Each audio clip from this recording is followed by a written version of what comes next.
ಕರ್ನಾಟಕ ಎಲ್ಲರೂ ಹೇಗಿದ್ದೀರಾ? ಎಲ್ಲರೂ ಚೆನ್ನಾಗಿದ್ದೀರಾ ಅಂತ ಭಾವಿಸ್ತಾ ಪ್ರೋಮೋ ಆಲ್ರೆಡಿ ಎಲ್ಲರೂ ನೋಡಿರ್ತೀರಾ. ಟಿಕೆಟ್ ಫಿನಾಲೆ ಗೆದ್ದಿದ್ದು ಯಾರು ಅನ್ನೋದು ಇಂಪಾರ್ಟೆಂಟ್ ಆಗುತ್ತೆ. ಆ ಒಂದು ರೋಪ್ನ ಹತ್ತೋದಿದೆಯಲ್ಲ, ಫ್ಲಾಗ್ ಹೊತ್ಕೊಂಡೋಗಿ ಅಲ್ಲಿ ಇಡೋದಿದೆಯಲ್ಲ, ಅದು ಸಿಕ್ಕಾಪಟ್ಟೆ ಆ ರೋಪ್ ಹತ್ತೋದಕ್ಕೆ ಸಿಕ್ಕಾಪಟ್ಟೆ ರಿಸ್ಕ್ ಇರುತ್ತೆ. ದಪ್ಪ ಇರೋರ್ಗಂತೂ ಆಗಲ್ಲ, ಸಣ್ಣ ಇರೋರಿಗೆ ಸ್ವಲ್ಪ ಈಸಿ ಆಗಿರುತ್ತೆ. ಮತ್ತು ಇನ್ನೊಂದೇನಪ್ಪ ಅಂದರೆ ಫಸ್ಟ್ ಯಾರು ಈ ಒಂದು ಟಾಸ್ಕ್ನ ಫಸ್ಟ್ ಯಾರು ಸ್ಟಾರ್ಟ್ ಮಾಡಿರ್ತಾರೆ, ಇಲ್ಲ 4 ಜನನೂ ಒಟ್ಟಿಗೆ ಮಾಡಿರ್ತಾರೆ, ಇಲ್ಲ ಒಬ್ಬೊಬ್ಬರನ್ನೇ ಮಾಡಿಸಿರ್ತಾರ ನೋಡಬೇಕಾಗತ್ತೆ. ಇಲ್ಲ ಒಬ್ಬೊಬ್ಬರಿಗೇ ಮಾಡಿಸಿ ಆ ಒಂದು ಟೈಮ್ ತೋರಿಸಿದ್ದಾರೆ. ಒಟ್ಟಿನಲ್ಲಿ ಏನಪ್ಪ ಅಂದರೆ ಇಲ್ಲಿ ಫಸ್ಟ್ ಹೋದವರಿಗೆ ಸ್ವಲ್ಪ ಗಲಿಬಿಲಿ ಆಗುತ್ತೆ, ಕೊನೆಯಲ್ಲಿ ಯಾರು ಹೋಗ್ತಾರೆ ಸ್ವಲ್ಪ ಐಡಿಯಾಸ್ ಬಂದು ಹತ್ತೋದಕ್ಕೆ ಈಸಿ ಆಗಿರುತ್ತೆ.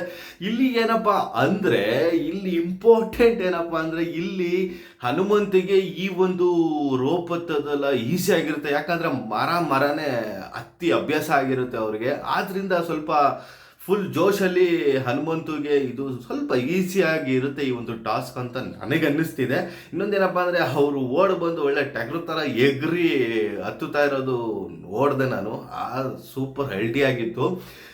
ಹನುಮಂತುಗೆ ಸ್ವಲ್ಪ ಚಾನ್ಸಸ್ ಇದೆ, ಅವ್ರಿಗೆ ಗೆದ್ರು ಅಂತ ಹೇಳ್ತಾ ಇಲ್ಲ, ಚಾನ್ಸಸ್ ಇದೆ, ಈಸಿ ಇರುತ್ತೆ. ಯಾಕಂದರೆ ಹಳ್ಳಿ ಹುಡುಗ, ಪ್ರತಿಭೆ, ಎಲ್ಲ ಥರನೂ ಅವರು ಈ ಥರದ್ದೆಲ್ಲ ಮಾಡಿ ಸಿಕ್ಕಾಪಟ್ಟೆ ಅಭ್ಯಾಸ ಇರುತ್ತೆ, ಹೊರಟು ದೇಹ. ಇಲ್ಲಿ ಏನಪ್ಪ ಅಂದರೆ ರಜತ್ತು ಸ್ವಲ್ಪ ವೆಯ್ಟ್ ಜಾಸ್ತಿ, ಅದರಿಂದ ಕಷ್ಟ ಇರುತ್ತೆ. ಇನ್ನು ಭವ್ಯ ಅಷ್ಟು ಫಾಸ್ಟಾಗೆಲ್ಲ ಕಷ್ಟ ಇದೆ, ಯಾಕಂದರೆ ಫುಲ್ ಸುಸ್ತಾಗ್ಬಿಟ್ಟಿದ್ರು, ಕಂಟಿನ್ಯೂಟಿ ಗೇಮ್ ಆಡಿದ್ದಾರೆ. ಇನ್ನೊಂದೇನಪ್ಪ ಅಂದರೆ ಹನುಮಂತು ಈ ಒಂದು ಟಾಸ್ಕ್ನ ಗೆದ್ದಿರಬಹುದೇನೋ ಅಂತ ನನಗೆ ಫೀಲ್ ಇದೆ.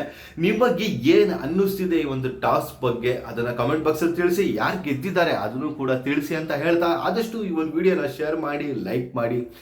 ಮುಂದಿನ ಅಪ್ಡೇಟನ್ನು ಕೊಡೋದಕ್ಕೆ ಇಷ್ಟಪಡ್ತೀನಿ. ಅಲ್ಲಿವರೆಗೂ ನಮಸ್ಕಾರ.